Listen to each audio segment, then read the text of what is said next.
What's up, guys? It is November 20th, Wednesday morning. Good morning, Lambeau. Appreciate y'all joining us. My name is Clayton. You can check us out on Packernet.com. Find me on Twitter at Packers_access. You can email us, PackersTotalAccess@gmail.com.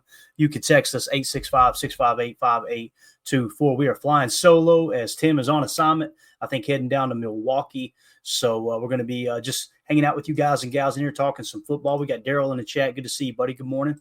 And we've got a lot of stuff to cover today, really. Obviously, this afternoon, we're going to get the first injury report of the week and see exactly how healthy the Packers are as everyone follows in here. Good morning, Randy. Good to see you, pal.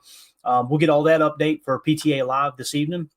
We did Chalk Talk last night. That was an absolute blast. Appreciate everybody hanging out in the chat and making that way more interactive. Drew D, what's up, buddy? But, yeah, we're going to kind of dive into the receiver room a little bit today. I've seen some stuff from Jacob Morley on Twitter that really kind of piqued my interest. And we're going to dive into a little bit of that and see exactly how this wide receiver core is playing and who maybe is emerging as one or two of the top receivers in Matt LaFleur's offense this year. But before we get started, so first things first, let's go ahead and make the announcement. We're trying to do this more consistently throughout the season. We want to get the viewers' take on a multitude of things, right? And we've got a poll question up this morning already, and this is the one that we wanted to ask. If you could only keep one of these wide receivers for the future, who would it be? So keep in mind, this isn't just which receiver would you pick for this season right now, although that may be the same answer, right? Which receiver would you pick out of these four receivers on the Packers roster to say, hey, that's my guy moving forward. We got to get rid of everyone else, all right? Romeo Doubs, Christian Watson, Jayden Reed, or Dontavion Wicks. Let us know with your vote in here. And yesterday we finished up our PTA Players of the Week. What we've been doing there is asking the viewers, hey, which offensive and defensive player do you think got player of the game for the Green Bay Packers? And this week it was pretty unanimous across the board. The PTA Players of the Week are Christian Watson on offense and Carl Brooks on defense/special teams, obviously with the block kick, and played a multitude of snaps there on defense as well. So week 11 versus the Bears, those are your PTA Players of the Week. And the reason I like this, guys, because it's your voice, right? You're the ones making this decision, not me, not Tim, not Emilio, not Jacob. It's you guys and gals choosing, hey, here are our players of the week. We don't even vote. I don't vote. The guys may sneak a vote in. I don't know. But I definitely don't. So, again, so it's Christian Watson and Carl Brooks this week. And I can't argue with that, man. I think that's probably who I would have voted for if I had voted in that for sure. Everybody's still filing in here. Appreciate y'all swinging through. If you would hit that like button on your way in. And let's get this party started. So we're going to get to wide receiver talk in a minute. I want to clean up the Patreon group real quick. If you guys are interested in joining our Patreon, just go to patreon.com/PackerFan Total Access or scan the QR code in the upper right. That'll send you to the same location. We got a multitude of chats in there. If you're a member of one of the three tiers, you get access to everything. And the reason we've got three tiers, I was just going to keep it one, very cheap one, but people were asking, hey, how can I support the show more? So we just created three tiers there. If you want to be extra generous and support the show, you can do it that way as well. But we also do giveaways. We just gave away 2 Romeo Doubs autograph cards. As a matter of fact, we're still waiting for my boy to come forward here. What's his name again? Justin Connor. Still waiting to hear from him. And if we don't hear from him, then we've already got a second place winner in Jayden Tebow that's been picked out. So that's a way to get yourself entered in those contests as well. Just a way for us to give back to those of you who are given to us. So Randy Cleavers in the chat says, do you think Ja doesn't want to play football anymore? I don't think it's that at all, Randy. And I kind of feel like your question is probably tongue in cheek. I may be wrong, but I know it's frustrating when a player gets paid and then all of a sudden it's like they're hurt all the time or their play declines. Listen, I'm not suggesting that this has happened with Kenny Clark, Rashawn Gary, or Jair Alexander, but I do know there are other cases across the league where players will get paid and they kind of take their foot off the throttle a little bit. And to me, it doesn't make sense because it's like once you get the big contract and guaranteed money, you're playing a little more free. You think you would just kind of turn it loose. I don't think that's the case with those 3 players on our team at all. I really don't. If I were to give an opinion on all 3, I think Jair is one of the top corners in the league. I just don't see cornerback as important as other positions. And what I mean by that is you should have a true 3-tech and a solid edge defender before you have corner. Now, you guys know I've been very vocal. I think Rashawn Gary is an excellent defensive end, an edge player, right? In the 34, he was playing outside linebacker. We all had a big conversation about that last year. This year he switched to the 4-3. You still see him standing up from time to time when he's rushing the quarterback. It's funny how nobody's mentioning that we're making a big deal out of it last year. But I think Rashawn Gary is a great edge player, and you overpay for great. You do. Kenny Clark, I've had an issue with. And if you were to remove the entire football aspect of Kenny, right, and just say him as a person, him as a leader in the locker room, you couldn't ask for a better player. I want to make that very, very clear. But if you've watched this show for some time now, we've been live for, I think, 2-3 years now. You heard us last offseason saying, man, we need a 3-tech. We need a defensive lineman. It was at the top of our list, along with cornerback, ironically, right? And here we are talking about Kenny Clark and Jair Alexander underperforming. I wasn't sold on Kenny Clark being that guy moving forward. I just wasn't. Now, many people, they love Kenny as a person, and they just kind of shrug it off. No, he's a great player. Do I think he's a bad football player? Absolutely not. I think Kenny is an excellent football player. Like, I think he is good at what he's asked to do. He's just not that true dominant 3-tech, right? We showed Chalk Talk last night. He's drawing double teams, and that's great, because that created the one-on-one matchup for Rashawn Gary to get a pressure on the play where TJ Slayton got the sack and flush Caleb out of the pocket into TJ Slayton's arms, and then Rashawn Gary get the sack the very next play. So Kenny is making an impact on the game. It's just you wouldn't consider him in that top 5 of players, and he's getting paid like a top 5 3-tech in the league. You think of like Quinnen Williams, you think of, and not necessarily in this order, you think of Christian Wilkins, who got paid in free agency. Like, if we were to back up and you say, okay, we're not going to give Kenny that contract, and you sign Christian Wilkins instead, I feel like you're in better shape at the 3-tech position than going out and extending Kenny. But we'll get to that maybe a little bit later. I think some of the things that come into play there personally is the GM wanting his guy here, right? And I know, if I remember correctly, I can't remember if Goody – I don't think Goody drafted Kenny. I think that was Ted. But Goody was like one of the head scouts. So, that argument of, well, he wasn't the GM then, that is a really, really cop-out way to try to have that conversation, because we know Goody has been in the upper ranks of management for a very, very long time. He was like right there with Ted Thompson, as I'm pretty sure he was his head scout, if I remember correctly. So anyway, but do I think Ja doesn't want to play football anymore? Absolutely not. I think Ja is getting a little older, as silly as it sounds, still being in his 20s. He's getting a little older, and the injuries are catching up. The issue I have is more from a priority standpoint of, I would rather not spend all that money on a cornerback. I would rather bolster that defensive lineup even more. When you look at the teams that are really dominant across the league, they've got a solid defensive line, right? And when it comes to defensive tackle, you've got like Devontae Wyatt, who's a great pass rusher, but like what we showed on Chalk Talk last night, he's still reckless in his rush lanes, which actually took out Kingsley and Igbare and freed up the entire left side for Caleb to rush for and convert one of those third downs on that scramble, right? So those things all pile up. I'm just looking for that dominant interior defensive line. Think of like a Dexter Lawrence in New York. I mean, phenomenal player, right? Like, and the way I see that too is, if you hadn't extended Kenny, you could go to the Giants and say, hey, listen, we're willing to give you top compensation for that guy. Imagine trading, and some are going to really not like this idea, but this is kind of how I look at the game. Imagine trading a first-round pick for a Dexter Lawrence. And most people will immediately go, oh, they're not warranting that kind of draft capital. That's true. Most of the time you're seeing like a solid player is going for like a 3rd or a 4th or a 5th.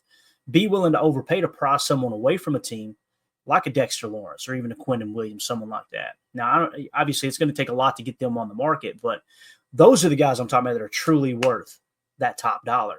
And let me ask you this. For the people that like to hold on to the first-round picks and they treat them like they're just absolute gold, would you be willing to trade LVN for a top 3 defensive tackle in the league? I know I would, right? And that's no shot at LVN. He's still a young player. He may still develop into a great player. Think of another first-round pick here. Go back a little bit. Darnell Savage. Would you have been willing to trade Darnell Savage, right, for a Dexter Lawrence or a Quinnen Williams? Absolutely, right? So I'm not suggesting that deal could be put in place. I'm just simply showing it from a perspective standpoint. Like I'm not sold on hey, let's overpay for one cornerback, because teams can scheme away from that, right? When you've got a true three tech, that's going to constantly be a thorn in the opposing quarterback's ass the entire game, that is huge. That's truly impacting the game. And then you couple the fact that Jair has played, he started less than 50% of his last 36 or 37 games now. It's tough, man. It's tough to, I don't know. It's a hard argument to be made to me. That makes sense. So let's see. A Fractal of God says, guys, I know y'all are looking at this game with a positive lens, and I admire that. I don't expect the boat race teams every week, but I do expect the team to play solid fundamentals and complementary football. Are you guys not worried about how we are playing this season? Yes, a win is a win, and I'll take that all day. But it's not just a win or a loss, but how we play that's just as important. It's a great point. Great point, Fractal of God. We'll just call you Sandy Lane Pack. I don't know what to call you. I think it's a valid point. Of course, we want them to play a great game every week. Every week. The issue I have, and you'll hear us argue about this time and time again, not argue, but plead our case, is some fans have got this misconception that every week you're going to boat race the bad teams and you're going to be able to beat the good ones. And we look up and we go, okay, we've lost to 3 really good teams, right? We're sitting at, what are we now? 7-3. We're in the number 6 seed. 7-3, as a matter of fact. Let me pull this up. I just want to take a quick glance as we've got the preview. We'll hit this later on tonight probably. But if you look at the standings, 7-3 in the NFC, right, would in other divisions, you would be leading the South, you would be leading the West, and you'd be 1 game back in the East, right? So I don't, as a fan base, we're one of the youngest teams, right? I don't know what to expect other than to be in ball games and be competing, and then try to find those 1 or 2 pieces to get you over the hump. Now, immediately you think of the playoffs. All right, why did we get beat by San Francisco? There's a multitude of reasons. You can blame Jordan Love for the interception at the end of the game. I personally don't think that's why we lost that game. You can look at the missed kicks, right? I think the missed kicks played a huge role in that game. And that's why immediately following the season, it's, hey, we probably need to look into getting a better kicker. Now, the Packers made the decision that Anders Carlson was going to advance and improve his game and go on to be a good to great kicker, and that didn't pan out. But that ended up costing you in that divisional round game against 49ers, right? So that's something that if you look now, we got Brandon McManus. That's a definite, no doubt about it, that's an upgrade, right? I think that's a huge upgrade from Anders Carlson to Brandon McManus. So you could check that off the list. Well, what else are we missing? What else are we missing? It always comes back to the top priorities on the roster. 3-tech, edge defender. You got the edge. You don't have the 3-tech yet, in my opinion. Middle linebacker will be tier 2. Cooper's looking like he might be that guy. The problem is we're holding on to Quay, right? And this goes right back to, remember the Savage argument. Listen, I don't ever want to come across as a fan or a part of a fan base that's like, we understand more about the game of football and the players, the roster building, if you will, than the front office. I don't ever want to come across like that, because it's not the case. You know, I don't understand player evaluation better than Brian Gutekunst. I promise you that, not even to this degree. But every fan was looking up at Savage going, why the hell are we keeping this guy? And then you slap the 5th-year option on him and pay him, what was it, $7 to $8 million for that 1 year? And it's like, boy, that money could have went a long way in free agency too. And he's playing bad football. So that's another example there of holding on to players too long, right? Or not necessarily holding on to them too long, but just not accepting the fact that, hey, we missed on that pick. Eric Stokes is another one, right? And Eric Stokes, obviously, you're going to keep him on the roster under that rookie contract, but you were still trying to start him at the first of the year. And everybody can see it's just not worked out. Maybe it was the injury. I don't know, but you got to get the best 11 out there. But as far as that staying positive and your question there, Sandy Lane Packer, I'm not going to be miserable over a loss. I'm just not going to do it. We looked at it. We looked at the negatives. We showed why Caleb broke contain, and everybody not everybody, many people will say, well, this defense is hot garbage. This is Joe Barry all over again. That is a bunch of BS. This is a totally different style of coaching. It's like some folks get caught up in the scheme's going to look way different. It's like, bro, there's only like 6 different defenses that they can call. And every defense in the league calls those plays. It's just who's calling it more than the others. The big thing for me was, how are you going to rush the quarterback? Are you going to play more container? Are you going to go true one gap and just turn it loose and get up the field? Guys, there's teams every week. You've seen Jordan Love. The reason we won that game, one of the reasons we won that game, was Jordan Love buying time scrambling out of the pocket because they're rushing too hard up the field, right? And then you watch how we play, and we're playing more of a contained. Every now and again, we'll turn the dogs loose. Don't get me wrong. You see when they turn the dogs loose, Gary with that straight bull rush right into Caleb's lap. You got back-to-back sacks. And then you could see them trying to play that kind of that contain on the outside from time to time to keep him in the pocket. The problem is you had Devontae Wyatt wash him out. Another reason why we need a 3-tech, just my opinion. I was big on Devontae Wyatt. I think it was worth the draft pick. But now you cannot get caught up in this, hey, we really like Devontae Wyatt. We need to extend him and pay him top D tackle money. You can't do that just because it's your draft pick. Maybe he'll flash the rest of the year. I hope he does. But as of right now, I don't see him as the answer, as that true dominant 3-tech, personally. Let's see, Sandy Lane Packer again. Please help me understand just what the ass this franchise sees in Quay Walker. He was so bad in this game. We kind of hit on it. It's funny that was the next question. He's a first-round pick. If anyone is trying to convince themselves that Goody doesn't have influence on which players are getting playing time from time to time, they're kidding themselves. Goody may not have went to Matt LaFleur and said, hey, Quay better start. But in those conversations, and you create a working business, friendship, if you will, right? You got this working relationship between Goody and Matt LaFleur. I guarantee you that Matt LaFleur wants it to work out for Goody.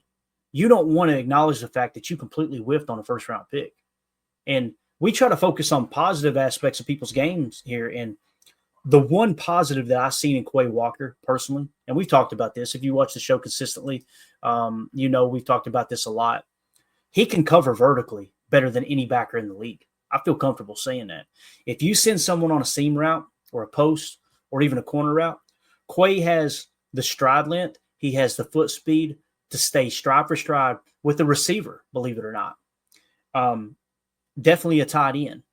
And when we run Tampa 2, that's the dude I want running the seam. The problem is everywhere else, he's so hesitant.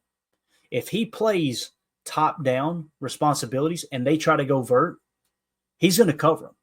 He's going to be able to cover them. There's no doubt about it. The issue is everything underneath. He's very hesitant. And listen, I wouldn't go so bad and say he was so bad in this game, but we showed Andy Herman's cut up of the low light clips there. And it was bad, man. It was. In the run fit especially. You see Edgerrin Cooper. You see even Isaiah McDuffie. You definitely see Eric Wilson that when it's a running play, man, they shoot their shot and they're in the backfield.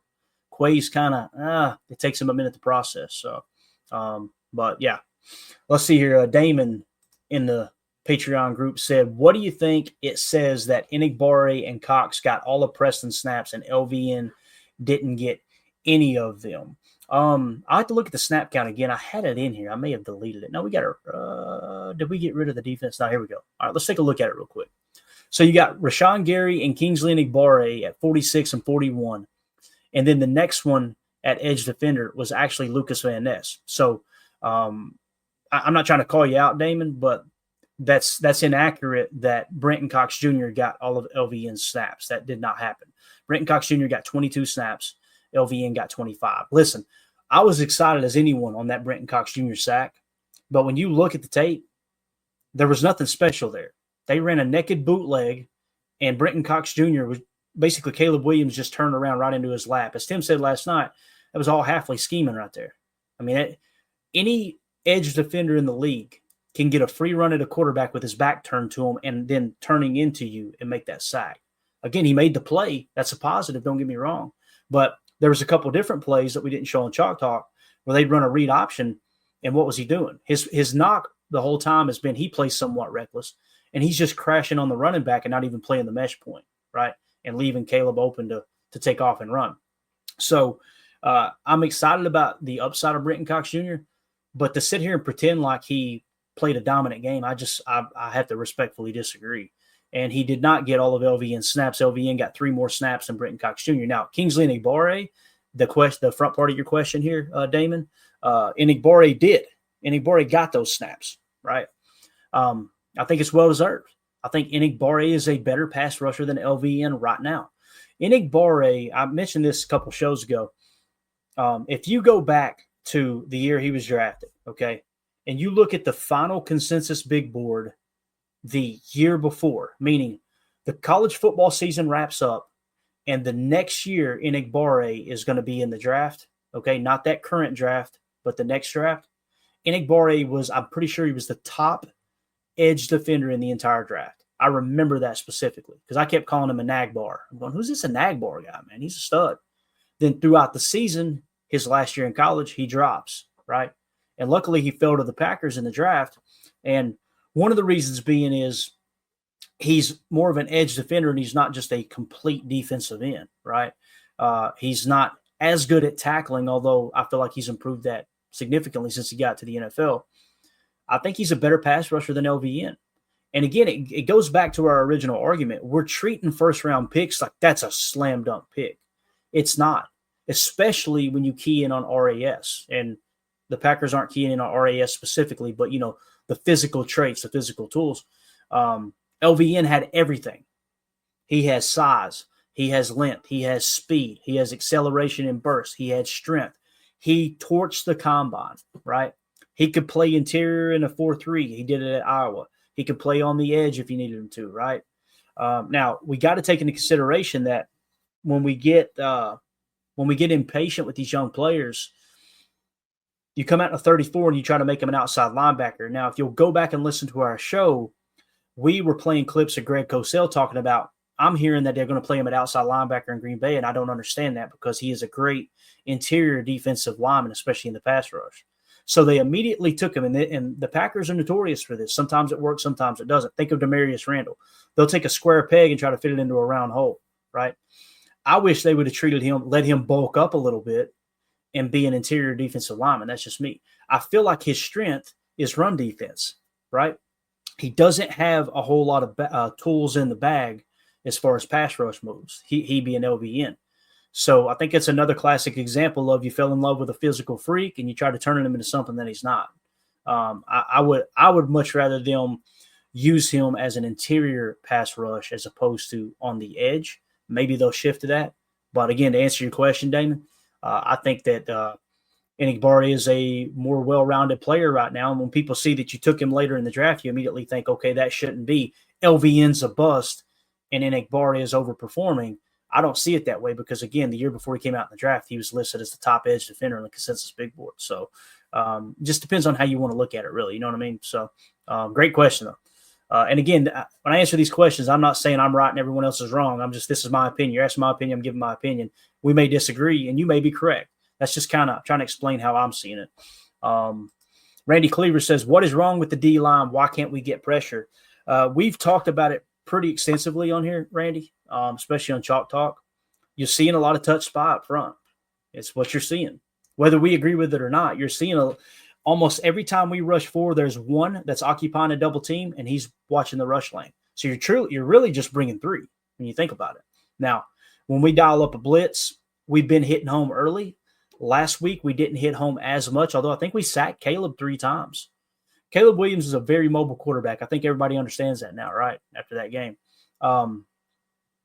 Sacking him 3 times, and people immediately go, well, look at what he did in New England. They sacked him 9 times. Go compare the game plans.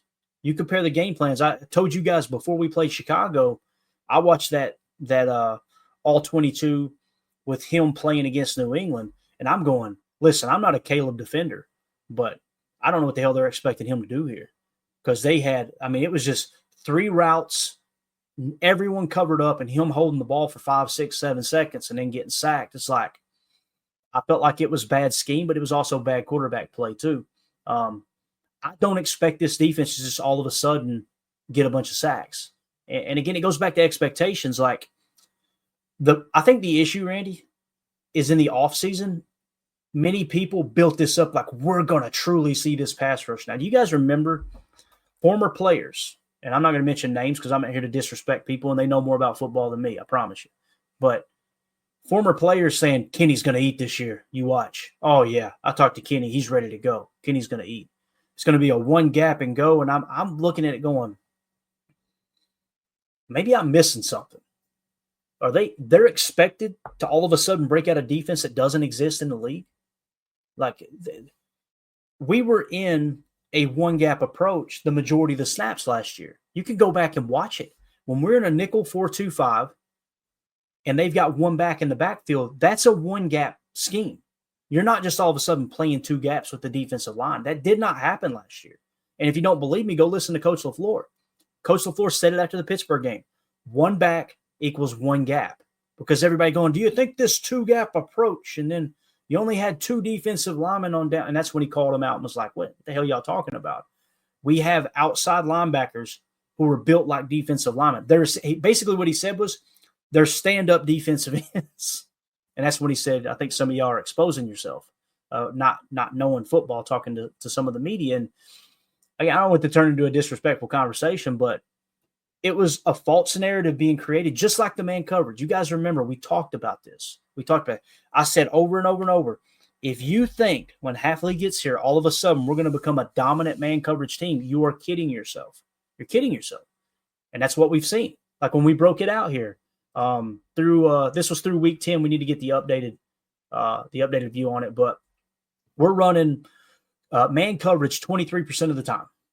Now think back to all the conversations that the talking heads had going into this offseason with the Jeff Hafley hiring. We're going to be playing more press man. You remember it was he loves press man. He said everybody likes press man. If you ask a defensive coordinator, do you like press man? Yeah, absolutely. There's nothing better than getting physical up front. Problem is, it does not work most of the time. So they're not going to run it a lot. Again, we're man coverage 23% of the time this year. That means that we are in zone, according to this chart here, if we were to tally it up, we're in cover 3 zone 31% of the time, cover 2 zone 20% of the time, cover 4 zone 11% of the time, and cover 6 11% of the time. So essentially what you've got there is what? 51, 66, 77% of the time you are in zone coverage. That's why I would get frustrated when people would talk about that stuff. It's like, you don't know what you're talking about. They're not going to come out and play man coverage 50% of the time. There were some people that had the misconception they were going to play it 60, 70% of the time. It's like, that happens so rarely, probably not at all. I mean, if you were to look at the man coverage across the board here, who's playing the most man coverage? What I'm seeing is the Lions, 38, 2, and 5. So you're looking at, keep the camera off for a little bit until we get this straightened out. But IROC. Can you still hear me, IROC? Confirm that you can hear me, buddy. We are having some connection issues. We good, guys? Can you hear? Just confirm that you got the audio. That's all we need. We'll stay rolling here with the camera off. But anyway, we'll keep talking as if you can here. Just wanted to point that out, though, and thanks to everybody in the Patreon group for the questions. Really, really appreciate it. We're going to continue to hit on those. All right, we're good on sound. Good deal. We'll continue to hit on those as we move through the year. And again, if you guys want to join the Patreon group, you can find that QR code in the upper right. There was also a Patreon question in our Chalk Talk questions part, but I think we answered it last night. I do want to give a shout out to the question, though. Damon Reb Wine said, I couldn't quite catch it all live, but I feel like there's at least 3 of Caleb's runs where Coop was trailing him. Was that him getting caught making a bad play, or him trying to cover for someone else? We hit on it last night. We'll see if we get the camera back up now. We're good now. We hit on it last night, Damon. Listen, two of those scrambles we showed on Chalk Talk because I felt like they were vital to the result, the outcome of the game, and they had him set up in a spy, and he just misjudged Caleb's athleticism. It's that simple. So you can't really knock Jeff Hafley on that. And the reason I say that's because, first of all, I don't like man coverage, if you guys haven't caught on yet. Both of those scrambles that I showed were against man coverage. I think the third one was man coverage as well, but those 2 were man coverage. That allowed them to convert to a first down on third down with those scrambles. But if you're going to play man coverage with a scrambling quarterback, you play it with a spy. So in Hafley's defense, he called man coverage with a spy. Cooper just couldn't make the play. On one of the touch spies, he allowed himself to get pulled in a little too much. And then the second one was kind of a drop spy hybrid look. And he just misjudged, took a bad angle, and Caleb beat him outside. It's that simple. So it is what it is, man. That's what we've seen there, though. Let me put it up on screen real quick because we do have this from Joshua Dodge, who does an excellent job keeping up with this for us. I'll see if I can get zoomed in here so you guys can see it. Of course, it's a long message, so we probably can't. Yeah, it's going to be tough. Here we go. So what he's doing, I'll just explain what we're showing on the screen. He's keeping up with our Chalk Talk segments and every interception that we get, whether it was zone or man coverage. And essentially what we've got so far is 10 interceptions, 8 were in zone coverage, 2 were in man. So, again, think about it. We're running less man than anyone expected this year, which I think is a great thing. But we got burned that last game. The reason that we almost lost that last game defensively was because we were in man coverage, getting cooked by Caleb running the football. And then on top of that, you increase your chances, 4 times? You got 4 times the amount of interceptions in zone coverage than you do man. Stay in zone.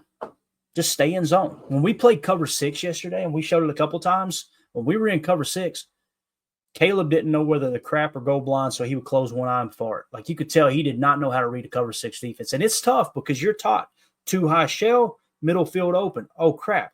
This quarter, this defensive back, most time a safety, is actually playing the hash. He's in a quarter look. Is this quarter a cover 2? By that time, you're thinking. And if you're thinking on the football field, you're cooked. That's just the way it goes. So, again, Josh Dodge, thank you so much, buddy, for keeping up with that in the chat there as well. So let's move on to wide receiver talk. Let's get to some positives here.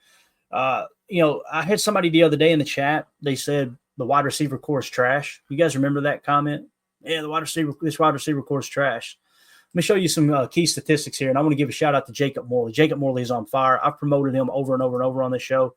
One of the best follows on Twitter is Jacob Morley. This dude, when he tweets, it's either funny, it's entertaining, or it's a statistic that you go, wow, that's a really cool stat, and I had no idea of that, right? So he is just on fire on X. Make sure you give him a follow at Jacob Morley, one of my favorite follows on Twitter. He said Christian Watson versus Jalen Johnson last Sunday. You guys remember on Chalk Talk, I kept asking, is that Jalen? I'm pretty sure that's Jalen Johnson. When Jalen Johnson lined up on Christian Watson, Watson was targeted twice. He caught both of those targets for 85 yards, and his PFF receiving grade was 93.0. Guys, that's against their best corner, one of the best corners in the league. He led the league in interceptions. I think it was last year, if I remember correctly. So Christian Watson absolutely cooked their number one corner. I love that you can look at Christian Watson and go, I don't care if their number one corner's on him. I'm going to give my guy a shot. He dominated that game, no doubt about it. Here's the second screen grab. Jacob Morley again. Christian Watson is one of only 5 NFL players with a 60-yard reception in each of the last 3 seasons. So from 2022 to 2024, per the Packers dope sheet is the first source that he pulled there. Christian Watson is one of only 5 NFL players with a 60-yard reception in each of his last 3 seasons.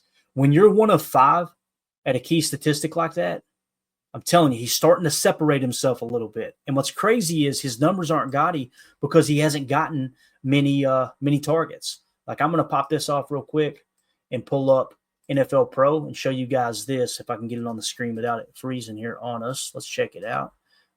So let me drop this down just a second and see if we can get this zoomed in a little bit more for you guys and gals. When you look at the statistics for the Green Bay Packers at the wide receiver position, right? Let's just go full screen, see if it'll let us do that. There we go. So let's start with yards. Yards, Jayden Reed hands down leading the way at 643 yards, right? Second is Romeo Doubs at 429, and you think, okay, those are your best wide receivers, right? That's how you would look at that.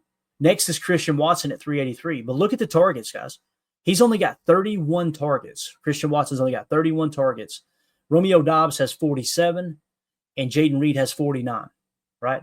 So when you go yards per reception, Christian Watson's actually leading the team at 19.2, significantly higher than Jayden Reed at a 16.9.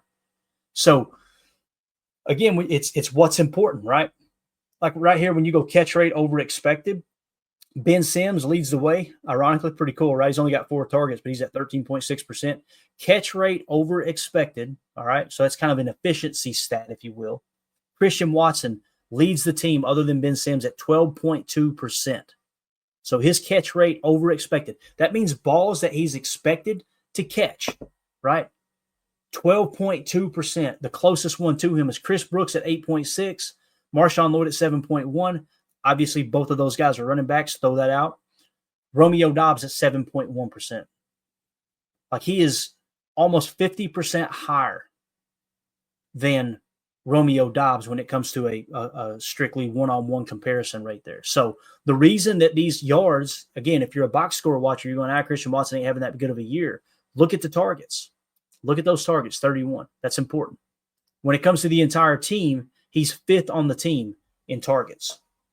Now, keep in mind, he's only played 9 games, so he did miss 1 game, so he is 1 game behind some of these guys. Of course, him and Romeo Doubs played the same amount of games, right? No doubt about that. But just wanted to point that out. Christian Watson's having a phenomenal year, and it's not just from this standpoint of some of these key statistics that, like I said, Jacob Morley's pointing out here. Don't get me wrong, those are important. But when you look at the target share, it's like Christian Watson's doing more with way less right now as far as getting opportunities to have the ball thrown to him. I think it's absolutely huge, man. Let's see. I rock in the chat. Christian Watson got that dog in him. Yes, sir. Yes, sir. Biz in the chat says, great content. I love a few other Packers channels for the fun and passion, but your team really get into the X's and O's. Stop the jet sweep inside the 10 ? You've been watching the show, haven't you? We are definitely anti-jet sweep inside the 20. Inside the 10, I think you hit it best there. Inside the 10. Inside the 20, sometimes you still got enough space that they got to cover that makes it a little more difficult, right? But you get inside the 10 and everything's so condensed, it just makes sense. You don't have 2 high safeties, right? They're going to be closer to the line of scrimmage and be able to play that jet sweep a lot easier. So, but appreciate the kind words there, man, and thanks for watching. We appreciate you. So another Christian Watson stat that came out from Jacob Morley. Check this out. Christian Watson, the first Packers player with 150-plus receiving yards in a game against the Bears since Jordy Nelson in Week 10 of 2014. 10 years ago, guys. 10 years ago, he put Bear Killer. So Christian Watson has now done something that no other Packers receiver has done against the Bears in a decade. So if we do a quick recap, again, he absolutely cooks their number 1 corner, and that's one of the best defenses in the league. Everybody likes to say the Bears suck. We say it on here all the time. Their defense is damn good. We talked about that all week long. So he cooks their number 1 corner. Then he's one of only 5 players in the last 3 years to have a 60-yard reception, okay? And now we're comparing him to Jordy Nelson, something he's done against the Bears that only Jordy Nelson did. Just saying, man. All that can't be a coincidence, right? All that happening with a reduced target share too. And him not saying a thing, not complaining one time, and being effective in the running game by getting out there and blocking, as Emilio would say. He can block. Bro, this is Christian Watson to me. Again, we go back to our poll question we asked at the start of the show. If you could keep only one of these receivers for the future, who would it be? And I intentionally waited to talk about Christian Watson so people could get their votes in. Don't go changing your vote. I want to know how you felt coming in. All right. Right now, it's 53% Jayden Reed, 33% Christian Watson, 10% Romeo Doubs, 3% Dontavion Wicks. I agree with that. I would keep Jayden Reed over Christian Watson. But Jayden Reed's contract is going to come up 1 year after Romeo Doubs and Christian Watson's does, right? And Dontavion Wicks. So the whole purpose of this question was, when we get to contract time, who are we re-signing? Who do we have to let walk? Right now, I think everybody, at least the viewers here, with the votes we got in, are saying, yeah, Christian Watson's that dude you want to extend. It doesn't mean that Romeo Doubs is, damaged goods. It doesn't mean you don't try to extend him. It just simply means you got to prioritize in these signings. You want to get everybody back, right? You want Romeo Doubs, Christian Watson, Dontavion Wicks, and Jayden Reed back. You just want them back at the right price. When people say, would you re-sign him? The answer is always yes. The true question is, how much would you re-sign him for, right? I want Dontavion Wicks back. He's had drop issues and stuff this year. He's a separation king. He's awesome at separating with route running. But at what price are we going to keep him? That's the question, right? So Dontavion Wicks right now, based off what we've seen, I probably wouldn't re-sign him for more than $2 million per, and that dude could probably warrant a lot more than that on the market. We don't have to worry about it at the moment as they're not up for contract, obviously, right now. But next year, these are the conversations we're going to be having about this wide receiver room. Imagine Christian Watson on the open market with the way the wide receiver market is just inflated. You better get ahead of that, because if you do want to keep him, you are going to have to pay so much extra for him on the open market. If you let him get to the market, it's game over. So now some people say you can franchise tag him. You can, yeah, but still an issue with that. It's a lot of money. If you get ahead of it right now and start talking extension, let's say early next year, if you go to Watson, you're probably going to get a 10 to 15% discount by going to him early and locking that in. And the Packers love to pay cash for players. They like to pay a lot of money up front, and they can get out of the contract later if they need to. I think that would probably be the approach there too. So, all righty, let's see here. Let's move along to Jayden Reed now. We've been talking about Jayden Reed a little bit, right? Jacob Morley put this out. Jayden Reed ranks number 1 in the NFL this season with a 146.0 passer rating when targeted, minimum 40 targets. So this came from the dope sheet as well. Jayden Reed leads the entire National Football League in passer rating when targeted. And there was people in the chat the other day saying that our wide receiver room was trashed. Now, ironically, it was right after the Detroit game when we played in the monsoon, right? So I think the wide receiver room is alive and well. I think we're good there. I think Goody's going to keep his cards close to the vest. He's going to let this thing play out and see who really truly emerges as, hey, this is a top receiver, and then try to re-sign that player. So I think what you're probably looking at next year, me personally, you're going to extend Christian Watson. Jayden Reed's still going to have one more year left, and hopefully you can extend Christian Watson in a fashion that's not going to be a break-the-bank type of deal. And then the following year, you're probably going to have to break the bank to keep Jayden Reed. And then you start to maneuver base salary to signing bonus with Christian Watson moving forward, and tack on a couple voidable years and free up cap space now if that Super Bowl window is truly open like we think it's going to be. Then you can kind of maneuver that way. But when you talk about modeling a roster, and this is exactly how Bill Walsh approached it, this is how Bill Belichick approached it, this is Michael Lombardi 101 if you've read any of his books. You model a roster out and go, okay, how many players at this position are we willing to pay top dollar? You got to get the right player, don't get me wrong. But if you've got the right player and you think that's a top tier, that's a great player, you're willing to overpay for great, not overpay for good. For me, it's 2 receivers. You're willing to overpay for 2 receivers, okay?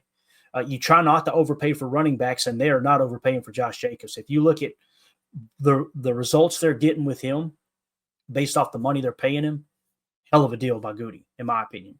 Because you kind of paid him up front, and it was more or less a 1-year deal.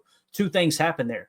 If you got the 2022 Josh Jacobs and he doesn't pan out, you can get out of that contract easy. The other thing is it's set up with base salary heavy on the backside where you can convert some of that to signing bonus, lower your cap number, and put more cash in his pocket and play it like a year-to-year basis. Goody absolutely crushed that signing. Crushed it. So Jayden Reed, though, he's going to be, if he keeps this trajectory up, he's going to be a top-paid wide receiver in the league. And when I say top-paid, I mean top 10 paid. I'm not quite there with Christian yet. That's why I'd like to get ahead of the curve and pay him early. And again, if you pay him early, he's getting guaranteed money that's going to affect your cap later.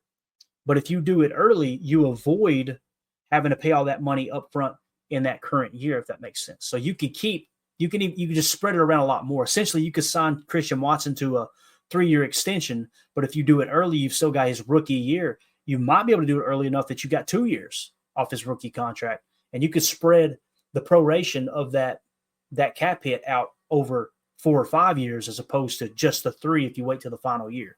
Then again, if you do that and his production goes way down, or God forbid the injuries start to occur again, you've got yourself kind of hemmed up, right? That's the pros and cons of doing business in the NFL, though. So I'm excited this offseason. We'll be getting into all the contracts and all that stuff. So And it looks like we kind of got people in the chat that disagree somewhat.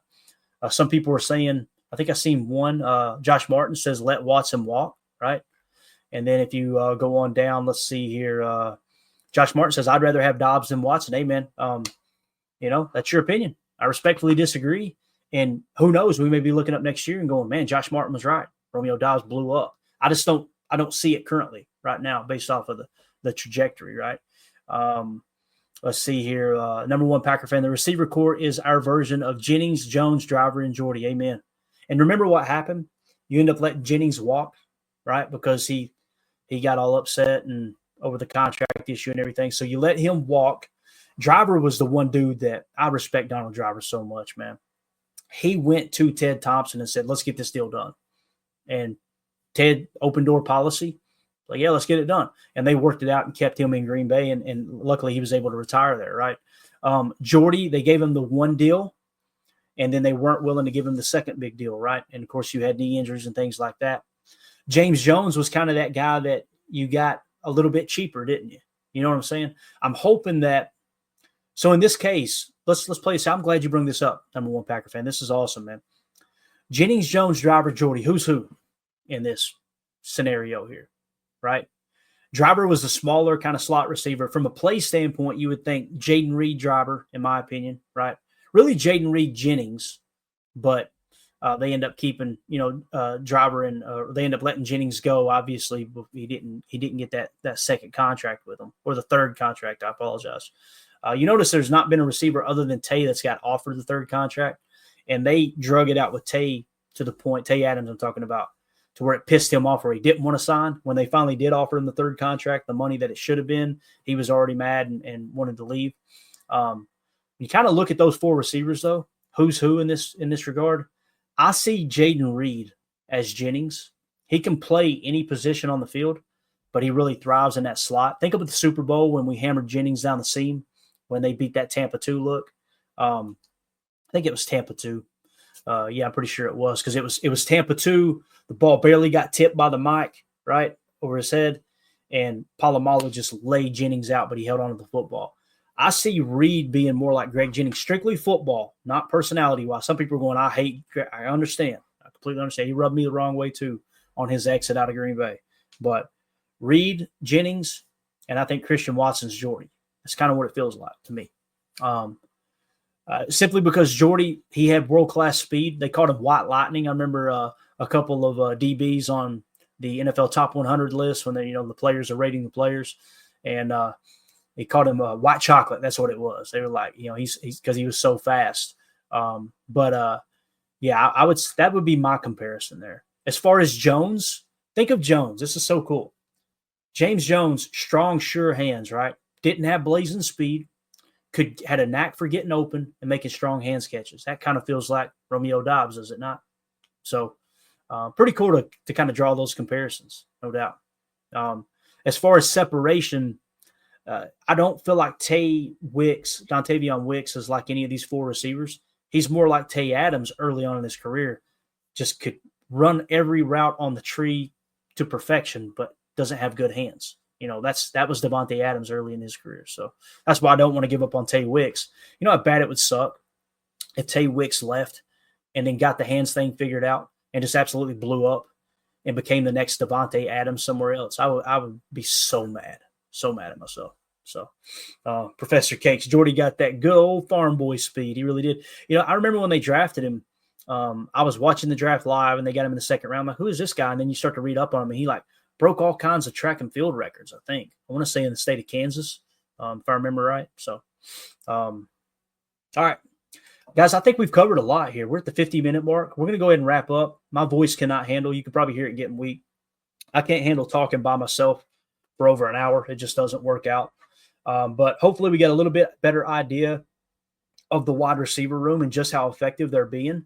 And again, the final poll question result was Jayden Reed, 52%, Christian Watson, 33%, Romeo Dobbs, 12%, and Dontavion Wicks, 3%. So that would suggest Christian Watson gets the contract extension over Romeo Dobbs. That makes sense. So it's kind of a multi-layered question, which is really cool that it panned out like that. But if you guys would take a quick second, hit that like button for me. It helps more than you know. We appreciate y'all hanging out with us this morning. And we're going to be back tonight for PTA Live. We'll have you the very first injury report, and we'll start to talk about the injury situation for the San Francisco 49ers who are coming into Lambeau. We got a 3:25 Lambeau time kickoff. Going to be a lot of fun. I think the early forecast is cloudy. 44 degrees is the high, so it's going to be chilly at Lambeau, gloomy, just that perfect Lambeau field weather. And I know they're calling for snow, I think, today and tonight in that upper northeastern part of Wisconsin. So you guys bundle up if you're hearing my voice. I'm not sure if Milwaukee's getting any snow or not, but I think that I've seen something on the local Green Bay news here that they were calling for like 2 to 4 inches or something, possibly, if I was looking at it correctly. I think that's right. So you guys stay safe out there. Y'all know how to drive in that stuff. It's not like down here in the South. Listen, we know how to go mudding, baby. We know how you put us on a trail in a 4x4, we'll climb up a damn pine tree with it. But these people down here in the South, you get a dusting of snow and they lose their mind. They don't know what's going on. So that's the way it goes, though. It's give and take, right? Again, if you would hit that like button on your way out, appreciate y'all hanging out with us. We will see you tonight for PTA Live, 7 p.m. Central. Sub to the channel if you like this content. If you don't, just pretend like we never met. We appreciate y'all swinging through. Everybody have a great day. Appreciate you.